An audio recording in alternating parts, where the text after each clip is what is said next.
आज मैं आप सभी को एक ऐसी लव स्टोरी सुनाने वाला हूँ जिसे सुनने के बाद आपको बहुत ज़्यादा मज़ा आएगा। चलिए वीडियो को शुरू करते हैं।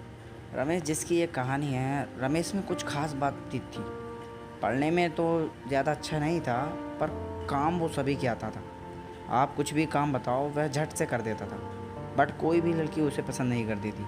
उस ग्रुप में रमेश और कुछ दोस्त थे। दोस्त हमेशा रमेश से कुछ ना कुछ काम को ज़रूर करवाते थे। रमेश उनके सभी काम करता था, पर रमेश के पास कोई भी लड़की दोस्त नहीं थी। हो सकता है कि रमेश में उन्हें कोई बात नज़र नहीं आती होगी। एक दिन उन दोस्तों ने घूमने जाने का प्लान बना लिया और घूमने के लिए उन्होंने एक पार्क को चुना, जिसमें वो एक छोटी सी पार्टी करना चाहते थे।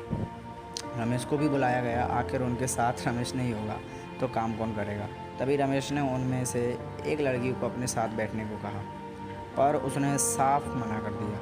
जब रमेश ने पूछा कि क्या तुम मेरे साथ घूम सकती हो, तो उसने इस बात के लिए मना कर दिया। रमेश को ज़्यादा बुरा नहीं लगा, बिकॉज़ वो जानता है कि ऐसा तो होना भी।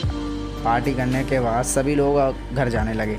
सभी दोस्तों को रमेश एक जोकर से कम नहीं लगता, पर हर इंसान के अंदर कोई ना कोई बात ज़रूर होती है। पर इस बात का पता किसी को नहीं था।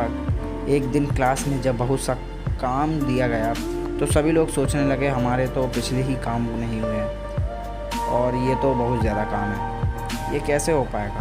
किसी को कुछ भी समझ नहीं आ रहा था। रमेश ही ऐसा लड़का था जिसने अपना पूरा काम किया हुआ था। जिस लड़की ने रमेश से बात करना मना कर दिया था, आज रमेश की उसे ज़रूरत थी, बिकॉज़ उसने भी काम को पूरा नहीं किया। उसने रमेश से बात की, क्या तुम मेरी मदद करोगे? तो रमेश ने कहा ठीक है, और रमेश ने उस लड़की की मदद की और उसको क्लास का पूरा करवा दिया। उस दिन रमेश को समझ आ गया कि यह दुनिया सिर्फ मतलब की है। अगर किसी को मदद की ज़रूरत है तो वह इससे पूछती है, वरना कोई बात करने को भी तैयार नहीं होता। वो आखिरी साल था। उस दिन के बाद रमेश ने उन सब से मिलना भी छोड़ दिया और धीरे धीरे वक्त बदल गया। सभी लोग अपने अपने रास्ते पर चल पड़े, पर समय का पहिया फिर घूमता है। और कुछ साल बाद रमेश भी किसी अच्छी कंपनी में जॉब करने लगा। और जब रमेश का रिश्ता आया तो वो वही लड़की थी जिसने उसे कभी बात करने की भी नहीं सोची। आज उसके साथ उसकी शादी होने वाली थी। दोस्तों, वक्त कब बदलता है ये किसी को कभी पता नहीं चलता। रमेश उसे पसंद करता था, पर उसकी हरकत से उसे लगा कि अब ये सोचना बेकार है। पर किसी को क्या पता था कि रमेश का सपना पूरा हो जाएगा और आखिर रमेश की शादी उसी लड़की से हो गई। अगर आपको यह कहानी पसंद आई हो तो आप वीडियो को लाइक कर दो, चैनल को सब्सक्राइब कर देना। फिर मिलने के लिए वीडियो में, तब तक के लिए बाय बाय।